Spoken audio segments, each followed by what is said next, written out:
College by John W. Robbins, November-December 1996.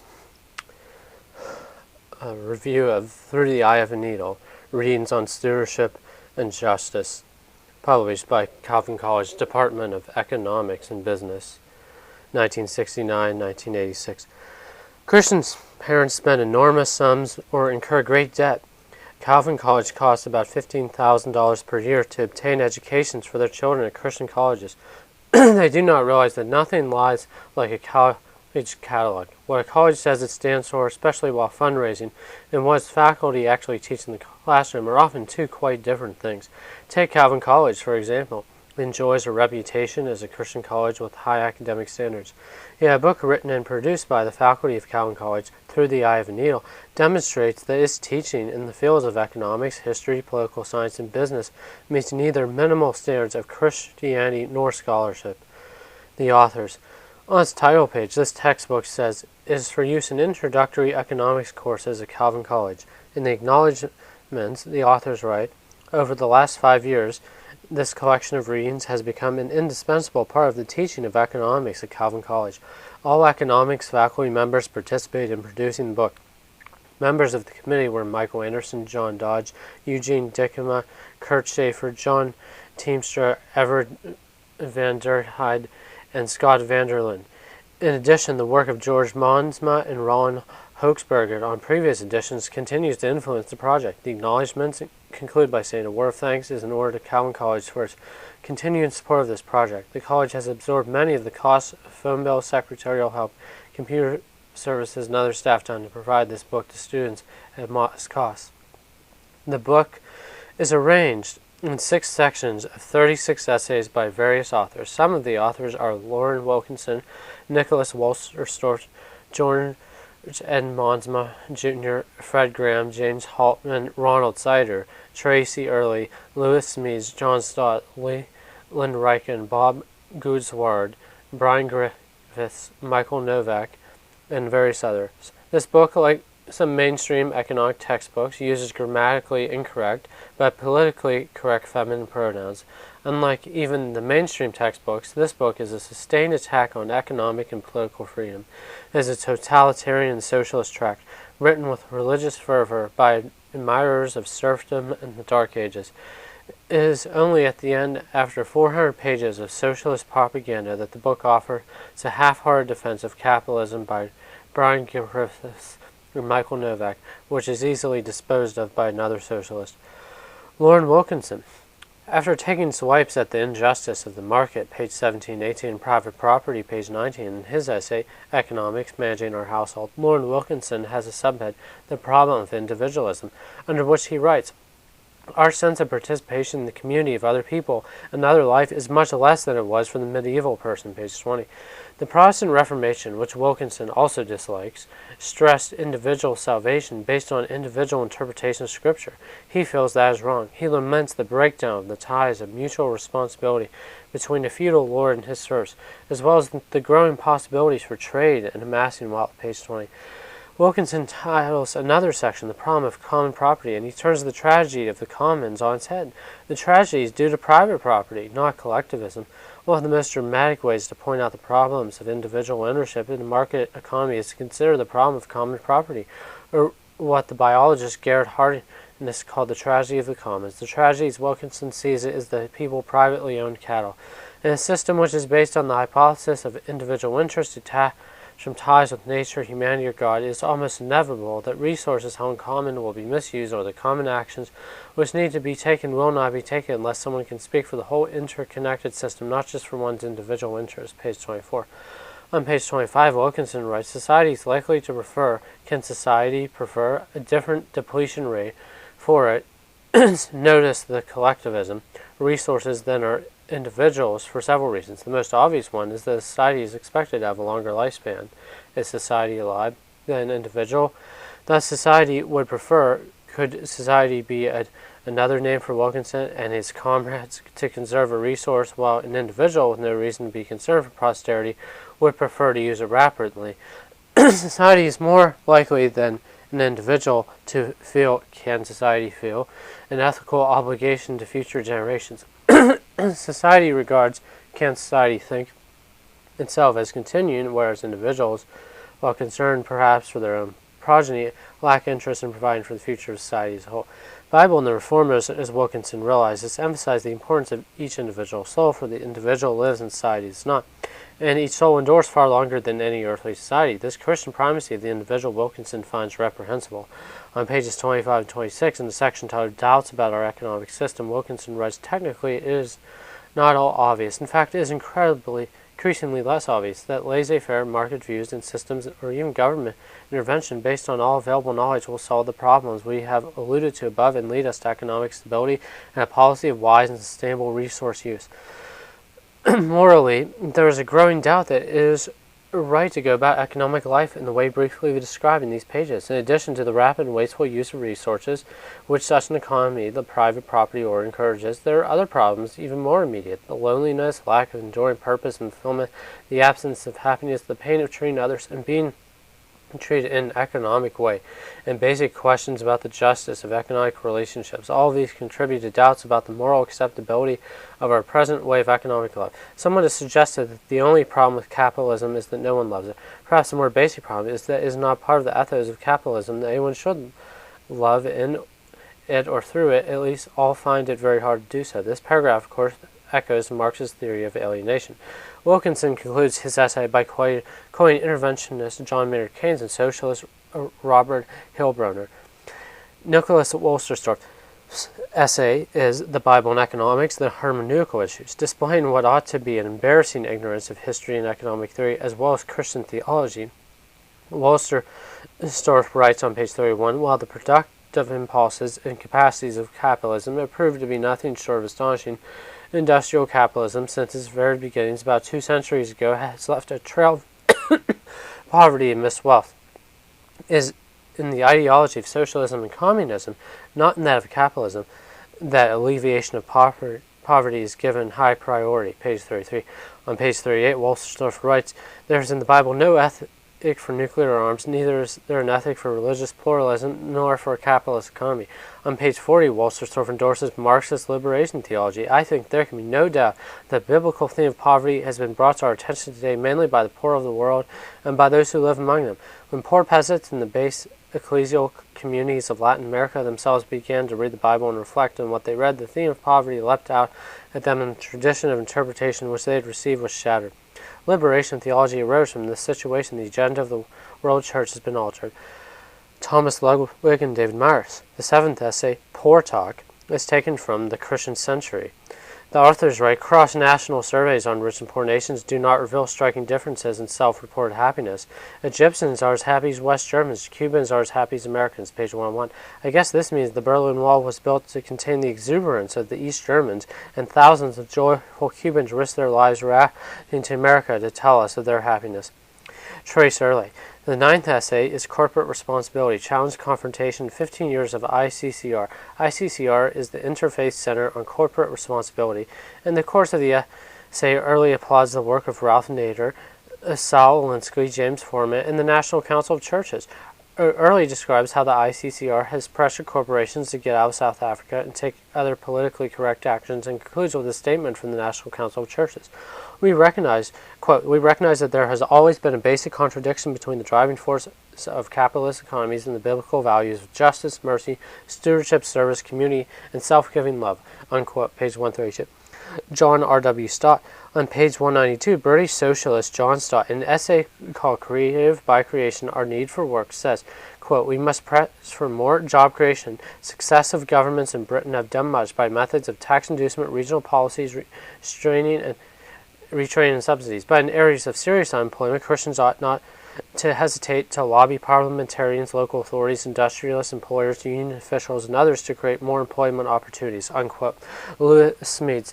On page 233, Smedes presents persons and property. Thus far we have drawn from the Bible a fairly clear picture. It comes to this: whatever rights a person has to possess property are rooted in the duty he has to use them for the good of his neighbor. Failing in duty, he has lost to that extent the moral right of possession. It follows, of course, that if he has lost the moral right of possession, then the property owner may be expropriated, and if he resists, shot. These writers should be candid enough to admit that their principles led directly to Stalin, Mao, and Castro. On page 234, Smedes quotes Dr. Worth, quote, "There is no such thing as private property except within limits," unquote. Presumably, Dr. Worth has a male or degree, and these limits, says Smedes, are created by the need for a righteous, just society, so private property seems to be unrighteous and unjust. On page 235, Smedes writes, quote, "We turn our backs on the declaration of the French Revolutionary Assembly that property rights are in themselves sacred and inviolable. We will say no to Blackstone's dictum that property is an absolute right inherent in every Englishman. We will disagree with John Locke when he tells us that an individual has a natural inherent right to property prior to his membership in a community. We will not be talked into the Manchester theory of property rights based on the sanctity of the individual self-interest and life as it may be. We will close the books on Adam Smith and open our Calvin again," unquote. Well, I appreciate this unwitting admission that these writers haven't read Calvin lately. They might begin by reading the Institutes, Book 2, pages 8, 45 through 46, and Book 4, pages 23, 8, 13, 20, and 24. Godfrey Dietz of the Johns Hopkins University, a world-class scholar whom the propagandists and dilettantes at Calvin have never read, wrote on Calvin's view of property. Quote, "Luther's support private property was matched by John Calvin. Calvin was so emphatic about the value of property that he was said to have enthroned the doctrine of the divine right of property. He realized that common ownership is utopian and denounced the Anabaptist plan to abolish property and inequality. God, the supreme legislator, by decreeing, 'Thou shalt not steal,' ordained the protection of property. What each individual possesses has not fallen to him by chance, but by the distribution of the sovereign Lord of all. Criticizing idleness as sinful, Calvin felt that God ordained the possessions of property as a reward for labor. Property gives man incentive and provides the basis for human progress. It can and should be used to acquire more property. It gives a man a vocation, enables him to provide for his family and to help others. It is necessary for the peace of society. In view of its extensive blessings, Calvin urged that the institutions of property be maintained, that counsel and aid be alone to those who want to retain their belongings. The state should see to it that every person may enjoy his property without molestation. The prince who squanders the property of his subjects is a tyrant," unquote, in defense of property, page 18. Smedes proceeds to quote someone named Smeek, poor fellow whom he describes as a Dutch Reformed moralist. Quote, "The principle that private property, recognized in general as useful for the people as a whole, may never be absolute. The individual interest must, in the event of a conflict, give in to the interests of society as a whole," unquote, page 235. That, of course, is the ideology of cannibalism. On page 236, Smedes begins an attack on the view that while an individual may be a steward of God's property, he is not accountable to the state or to society, but to God alone. Smedes writes, "We must insist that a person has direct and immediate responsibilities to the community of man. Community not only can, but must put claims on man's duty to use his property for the maintenance of a just and properly ordered society. In short, a person's rights to own property are limited not only by the everlasting divine law of love, but by the immediate and actual needs of society as they exist here now," unquote. On page 237, Smedes attacks democracy and free government. Quote, "God provides in his mercy and grace an institution charged with the securing of righteousness in the community. We call it government. Government is the voice of authority among men and the task of ordering society justly. Government is the steward of God, too, and his minister for good, for righteousness in society. Local government, state government, federal government, the principle is the same. It cannot stand idly until a sufficient number of individuals are converted to an acceptance of stewardship before God. Nor can it wait until such people are informed of the need of people in distant places. Nor can society wait on men to be converted into willingness. Rulers must expropriate property from unwilling men. They cannot wait for them to be persuaded of their social duty. Smedes makes it clear that those who pretend to be compassionate are eager to use guns to execute their policies and perhaps their subjects." Lord Wilkinson, again. The next essay is titled Inheriting the Land, Resources and Justice. On page 243, Wilkinson finds in the Bible a principle which we may use to determine what is a just distribution of the earth's resources. Access to a country's resources is not to be determined in the first instance by social status, contribution, or effort. It is determined by need. On page 244, he writes, "The Old Testament legislation implies that basic human needs must affect the distribution of a nation's wealth and, by extension to today's interrelated world, of the world's wealth. The milk and honey is properly shared only if each person has sufficient opportunity to meet basic needs." On page 245, he concludes, "Thus, subsistent needs for everyone should be met first, even if it would seem before the fulfillment of some development needs which we in the wealthy West have taken for granted. There is no American who should have a car until every Chinaman has a bicycle." On page 246, Wilkinson writes, "Thus, when we speak of a just distribution of the earth's resources, we cannot exclude other species. A society which meets all the subsistence and development needs of its people, but which destroys or tortures all living things under its control, is not a just society. Ergo, no American should have a house or a hamburger, for houses and hamburgers require the destruction of living things. Jasper Lee says, Justice for the Poor, the political problems of poverty, says poverty in the U.S. cannot be alleviated by placing the onus on the poor, neither can they be completely alleviated by private agencies, although their work is extremely important. We must recognize that poverty in the U.S. are evidence of injustice and therefore present a political problem requiring a political solution. Page 251. On page 254, Lisage quotes the Roman Catholic bishops. Government has the responsibility to guarantee the provision and maintenance of the economy's infrastructure, such as roads, bridges, harbors, and means of public communication and transport. It should regulate trade and commerce in the interest of fairness. It has a specific obligation to assist the poor, disadvantaged, handicapped, unemployed, and others who lack the means to care for themselves. It should assume a positive role in the generation of employment and the establishment of fair labor practices. Government may levy the taxes necessary to meet these responsibilities, and citizens have a moral obligation to pay those taxes. On page 258 and 59, Lisage writes, but the poor also have a right to expect that the state will alleviate injustices whenever those other institutions cannot or will not fulfill that responsibility. The poor are denied the luxury of being able to wait while individuals and institutions decided whether or not they have a responsibility to alleviate the plight of the poor. The state is a God-given institution which allows society to promote justice actively. It cannot afford to neglect the poor. On page 260, Lisage approvingly quotes Arthur Simon of Bread for the World, a political lobbying organization that has yet to produce any bread for the world. George N. Monsma, Jr. Abraham Kuyper's principle of sphere sovereignty and government economic policy argues that the state should intervene in the economy. Monsma refers to the false faith that a free economy will bring the greatest good to society. On pages 266 and 67, Monsma quotes Kuyper at length with approval. Perhaps some Kuyper fans in Reformed churches should consider these words and reconsider their esteem for Kuyper. Now add the loosening of all social organizations followed by the proclamation of the mercantile gospel of laissez-faire, and you understand how the struggle for life was announced by the struggle for money, so that the law of the animal world, dog-eat-dog, became the basic law for every social relationship. The thirst and the chase for money, the holy apostle taught, is the root of all evil. And as soon as this angry demon was unchained, the turn of the century, no deliberation was sharp enough, no cunning sly enough, no deceit shameful enough in order.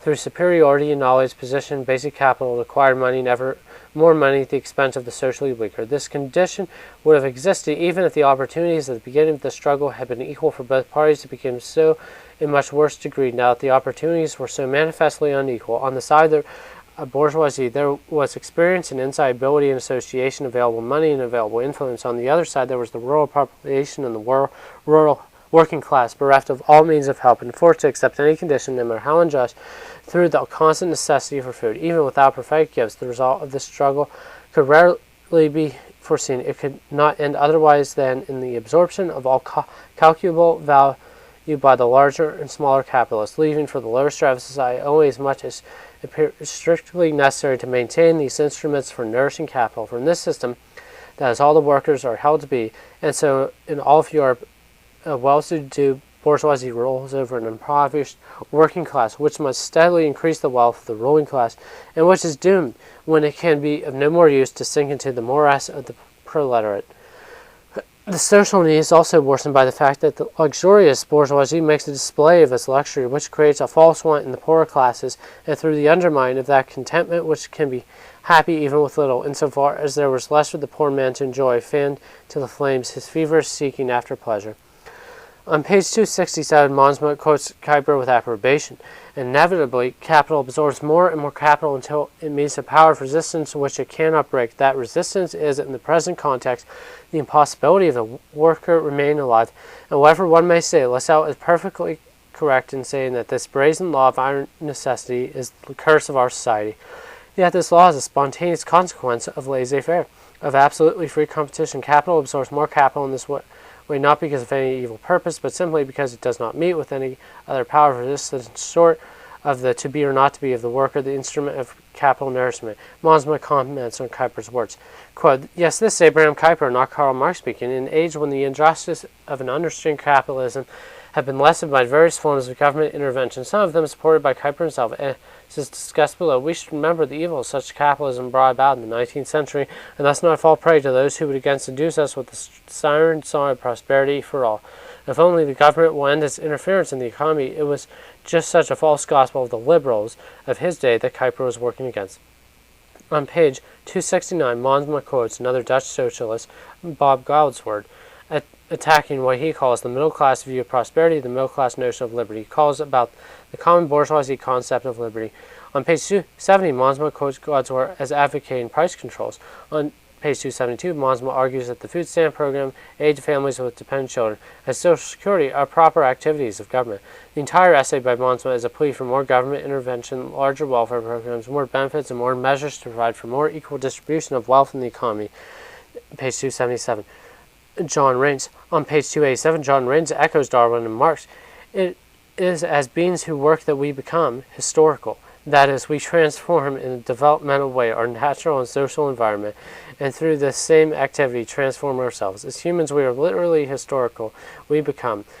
The most graphic example of this can be found in our early evolution as a species. We evolved biologically in a dialectical relationship with our work, the opposing thumb, the expansion of the higher brain, and the increasingly elaborate use of tools all evolved simultaneously over millions of years. Our working is our species' way of being and of becoming. This is the real meaning of God's command to subdue the earth. The superstition of evolution affects all disciplines, not just biology. By the way, the biology department of Calvin College teaches evolution too. Charles E. Weiler and Kenneth P. Jameson.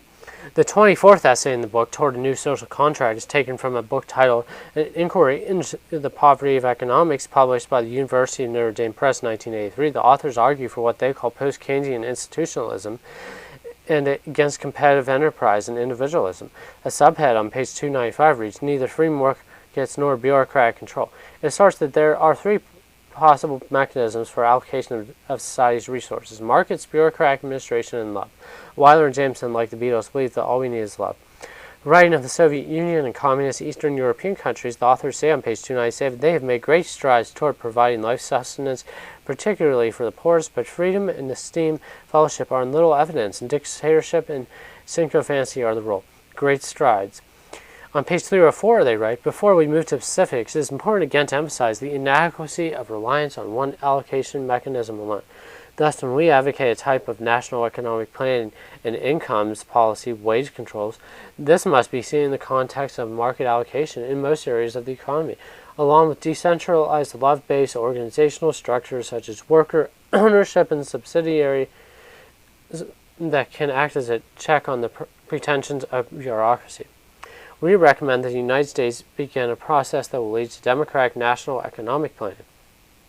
It's difficult to say what precise form a national planning body would take and exactly what its duties and offices would be, as the specifics will emerge from the process of its formation, but certainly wage and price controls in the planning sector would have to be a central feature of the planning process.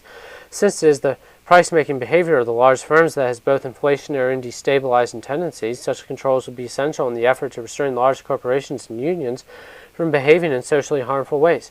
What is necessary, to paraphrase Swedish socialist Gunnar Myrdal, is to make the private profit-making system a servant and not the master of the general public. A number of authors have tried to sketch out the specifics of planning in the U.S., and we base the following on the work of two prominent the late Gerhard Kohm and Jonathan Kenneth Galbraith. It is appalling that people who wish to be taken seriously as scholars are writing drivel like this 60 years after the publication of Socialism by Mises and 4 years after the publication of The Road to Serfdom by Hayek. Hayek, unlike the Calvin faculty, was opposed to serfdom. Wolsterstorff again. Wolsterstorff contributes another essay, The Rich and the Poor, taken from his book Until Justice and Peace Embrace, which is an extended plea for socialism. The poor, Wolsterstorff tells us, contradicting Christ and are not objects of Christian charity, for we, as human beings, have sustenance rights. We have a claim on our fellow human beings to social arrangements that ensure that we will be adequately sustained in existence. Page 353. That, of course, is the ideology of slavery. On page 354, Wolsterstorff writes, The churches have not helped the situation. All too often, when commenting on the rise of the welfare state, they have spoken of the distribution of the welfare as an act of generosity on the part of the government. Some of them have insisted the government had no business engaging in acts of generosity, that it should confine itself to ensure rights of protection, freedom, and voice. Others have praised this new development, which the government acts generously towards citizenry. I want to say as emphatically as I can that our concern with poverty is not an issue of generosity, but of rights. If a rich man knows of someone who is starving has the power to help that person but chooses not to do so, then he violates the starving person's rights as surely and reprehensibly as if he had physically assaulted the sufferer. Acknowledging this truth may make us uncomfortable, but it is a conclusion we must draw from our reflections on shalom and the solidarity of all humanity in the image of God. If Walter's thought is correct, of course, and governments may punish those who assault sufferers, then governments have the duty to punish the rich. This is the ideology of envy. And David Beckman, in an essay titled One World, Rich and Poor, taken from his book Where Faith and Economics Meet, Beckman, echoing Lenin's imperialism, writes, quote, "The moral problem of poverty is aggravated by a history of exploitation. Most developing countries probably benefited on balance from their contacts with richer countries, but imperialist policies consistently favored the imperial powers. Modern imperialism began with European crusades and early colonial ventures for booty. By the 18th century, the goal of exploitation had changed. European nations made colonies abroad to provide cheap raw materials, including slave labor, and markets for manufactured goods. In the 19th century, colonialism expanded militarily. It was the era of the conquest of Africa, the dismemberment of China, and U.S. military impositions around the Caribbean. By then, some industrial powers, notably England and the United States, found it to their advantage to advocate free trade, but the prejudicial pattern of colonial development continued, with the colonies encouraged to rely on one or two crops of mineral resources for their exports and their industrial development discouraged." Unquote. He concludes by quoting some Marxist liberation theologians. Brian Griffiths. The last section of the book opens with the question, is capitalism Christians? For 400 pages, the answer has been a resounding no. The final section includes an essay by Brian Griffiths, taken from his book, The Creation of Wealth, The Christian Case for Capitalism. Its half-hearted defense of freedom appears 400 pages after 400 pages of shrill and strident pleas for religious, I do not say Christian, socialism.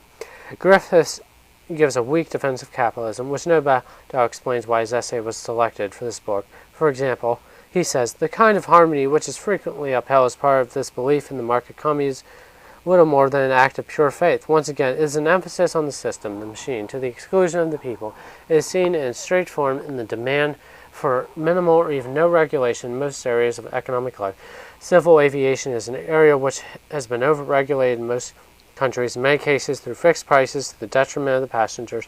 To suggest, however, that the government need not be concerned with air safety and to allow complete freedom of choice might eventually produce some kind of equilibrium solution, but there might be many who would not live to see it. Similarly, the idea that in banking anyone should be allowed to open a bank and that there is no difference in principle between bank and retail grocery store opens up the possibility of all sorts of fly-by-night operators taking advantage of depositors. Of course, in time, some sort of equilibrium would undoubtedly emerge, but it would be after many banks had failed, many fortunes had been made, and many depositors lost their money." Page 48. And some Griffith, like the socialist in today's, argues that the wise and good government must protect us from the evil capitalists who run banks and airlines. Donald Hay, author of the last essay in the book, The Capitalist and Market Economy, has no trouble knocking Griffith down. Hay presents a set of principles, number 7 of which is every person has the right to share in God's provision for mankind for their basic needs of food, clothing, and shelter, page 498. The principle of personal stewardship of resources does not imply the right to consume the entire product of those resources. The rich have an obligation to help the poor who cannot provide for themselves, page 498. On page 521, Hay writes, "We have already noted that the market capitalism is not particularly effective in ensuring that everyone has work to do, nor is it evident among those who do work that their talents are properly utilized." Hay goes on to say on page 525, quote, "We suggest that institutional reform could go much further than Griffiths is prepared to contemplate. For example, the legal and fiscal constitution of companies should be changed so that the ownership and responsibility shifted in part, if not completely, to the people who work in it. One suggestion is that shareholders should no longer have ownership rights. Their status would be that of bondholders, though their dividend returns might continue to be dependent on the success of the firm. Alternatively, they might be permitted to retain ownership rights, but only if they would forego go limited liability. Such an arrangement would give them an incentive to act responsibly in their ownership. The other part of any such reform would be to give ownership rights in the firm to those who actually work in it. These rights would confer not only share in the profits, but also the potential to influence the activity of the firm. A simple means to achieve this would be equity participation by long-standing workers. An alternative would be recognition in the legal constitution of the firm that its objectives include the long-term provision of employment for the labor force. We believe that government should be encouraged to tackle particular injustices like unemployment directly, even if it means interfering in the market mechanisms.